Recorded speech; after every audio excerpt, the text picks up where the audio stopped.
I almost didn't attend my sister's wedding. Not because I didn't care, but because I knew exactly how she saw me. The failure. The backup plan. The one everyone compared themselves against to feel better. Still, I showed up. Simple dress. No date. No expectations. The venue was beautiful, white flowers, soft music, perfect smiles. My sister looked radiant, soaking in the attention like she'd waited her whole life for it. When she saw me, her smile tightened. She leaned in and whispered, "I'm surprised you're here." I smiled back. I was invited. She laughed softly. "Well, try not to make this about you." That should have been my warning. But I stayed. Because sometimes, the truth doesn't reveal itself until the worst possible moment.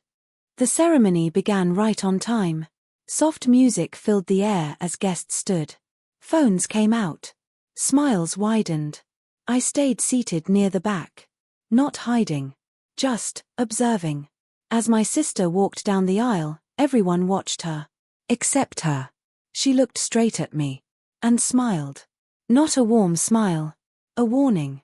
The officiant started speaking about love, family, and support. That's when my sister interrupted.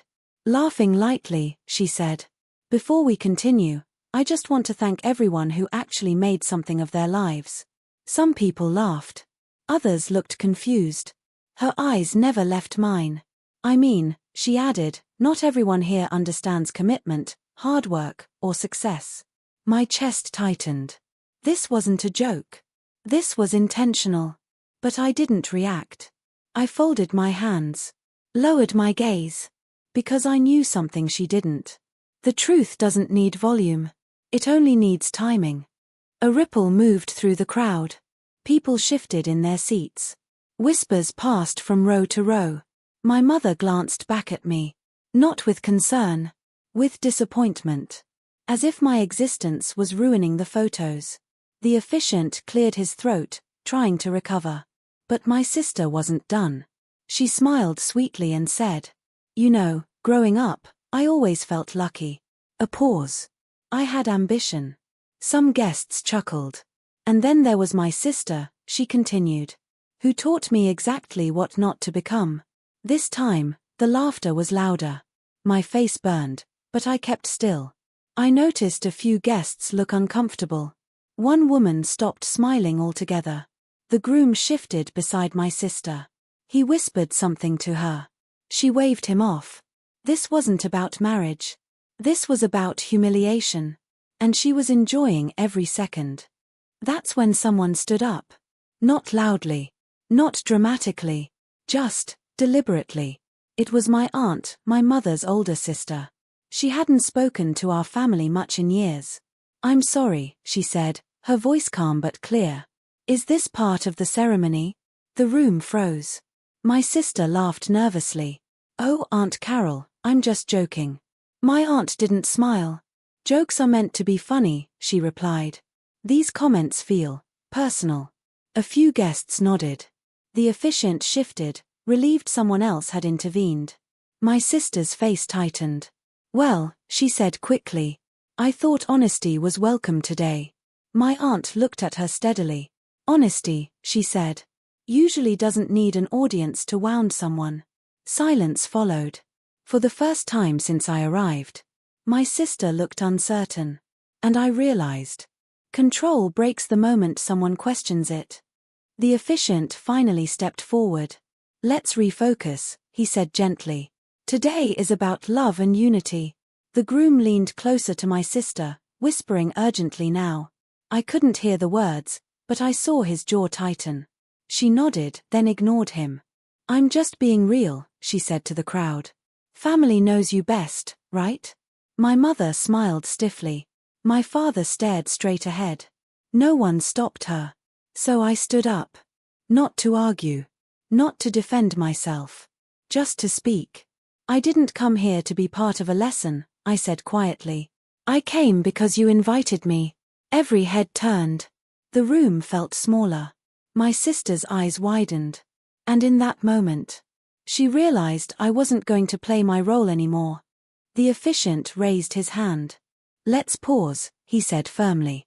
This time, his voice carried authority. He looked at my sister, then at the groom. And finally, at me. I was asked to keep today focused, he continued. But I was also given something important to read. The room went silent. My sister stiffened. What is this? She asked sharply. The officiant opened a small folder. Before the vows, he said. I was instructed to share a brief acknowledgement. My heart began to race. I had no idea what he was talking about.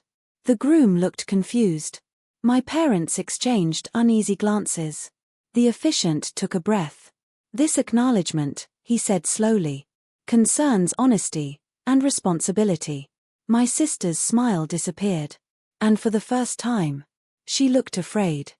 The officiant adjusted his glasses. This was requested by the couple, he said. As part of a commitment to transparency. My sister turned sharply toward the groom. What is he talking about? She hissed. The groom didn't answer. He looked cornered. The officiant began reading. This acknowledgement recognizes the person who financially supported the wedding venue deposit when unforeseen issues arose. A murmur spread through the crowd. My mother frowned. My father sat up straighter. The officiant looked up. That person, he continued, requested no public credit. Until today. My sister laughed nervously. That's ridiculous. The officiant met her eyes. The support came from your sister. Every sound vanished. I felt my stomach drop. I had helped quietly. No one was supposed to know. My sister stared at me, frozen. And suddenly, the word failure no longer fit. My mother's face drained of color. She turned toward me slowly, as if seeing me for the first time. You paid, she whispered. I didn't answer. I didn't need to. My father clenched his jaw. His eyes dropped to the floor. The groom finally spoke. She didn't want anyone to know, he said quietly. She stepped in when the venue almost cancelled. My sister shook her head. No, she said quickly. That's not true. Her voice cracked. She couldn't. The officiant closed the folder. The payment records were verified, he said calmly. A few guests gasped. My sister's hands trembled. This wasn't just embarrassment anymore. This was exposure. And she was losing control fast. My sister took a shaky breath. I was going to tell everyone, she said quickly. I just didn't want it to distract from the day. No one believed her. She turned to me, eyes sharp now. Why didn't you stop this? She asked. You knew this would humiliate me. I met her gaze. I didn't ask for it to be read, I said evenly. And I didn't ask you to insult me. A few guests nodded. The groom rubbed his temples. This isn't what you told me, he said quietly. My sister froze. What are you talking about? She snapped. You said your parents helped, he replied. You said your sister never showed up for you. The room felt heavy. Her story was unraveling. And everyone could see it. The groom stepped back from my sister. Just one step. But it changed everything. Can we pause? He asked the officiant. His voice wasn't angry. It was disappointed. The officiant nodded immediately. Guests shifted. Phones lowered. Whispers died. My sister reached for his arm. Don't do this, she whispered urgently. Not today. He gently pulled away. I need to understand who I'm marrying, he said. And right now, I don't. That sentence landed harder than any insult. My sister looked around, searching for support. My parents stayed silent. The confidence she'd worn all morning was gone. In its place, fear. Because lies can survive privately, but they collapse in public. My mother stood up. Slowly. Carefully. Like every eye in the room was weighing her. This is a misunderstanding, she said loudly. Her voice shook.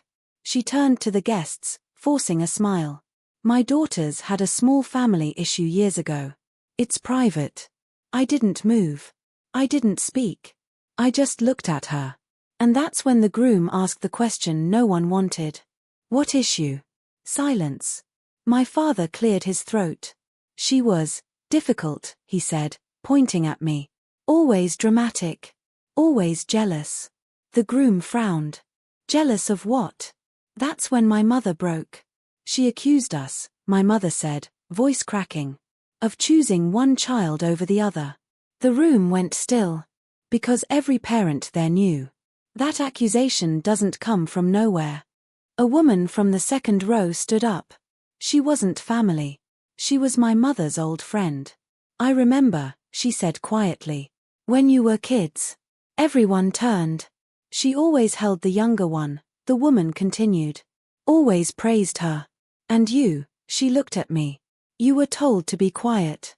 My mother's smile froze. That's not fair, she snapped. You don't know our family. The woman didn't sit down. I know enough, she said. I was there when you forgot her birthday. Twice. A few guests gasped. My sister looked down. For the first time that night. She didn't defend them. The room felt smaller. Too quiet.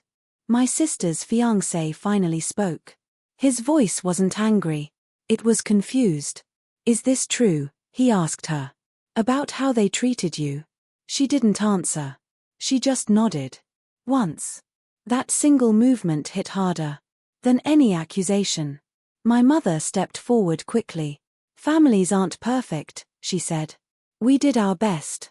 I laughed. Not loud. Not proud. Just tired. Your best, I said, was pretending I didn't exist. My father slammed his hand on the table. Enough to make everyone jump. That's not fair, he said. His voice was loud. But shaky. We fed you. We raised you. I looked straight at him. You controlled me, I said. You compared me. You punished me for being different. He opened his mouth to argue. Then stopped. Because everyone was watching now.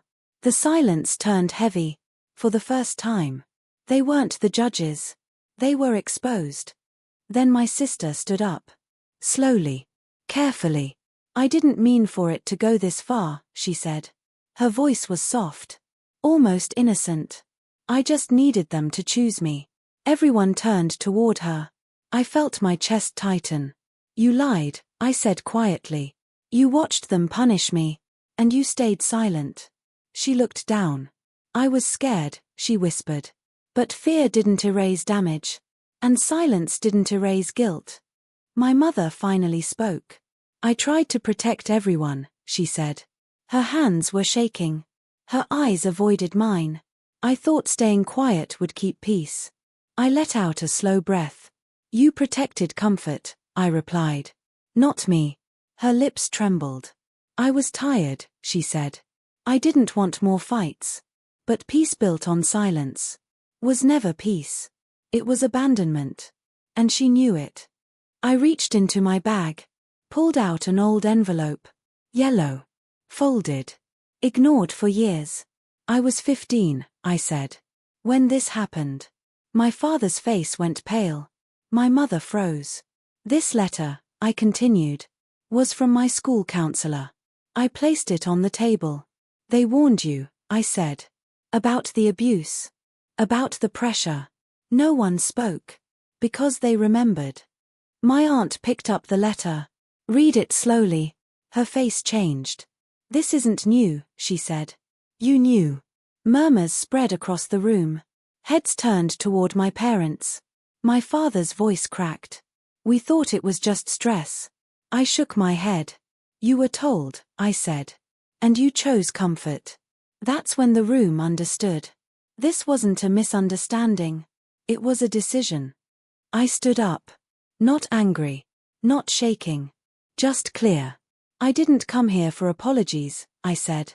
I came to end this. My parents stared at me. I forgave myself, I continued. For surviving without you. My sister started crying. My mother reached out. I stepped back. This is where I stop carrying your silence, I said. And I walked away. Months passed. No calls. No messages. Then one day, I heard they were asking about me. I didn't respond. Because my life was finally full. Not of revenge. But of peace. They lost access to me. And that was the consequence. Silence.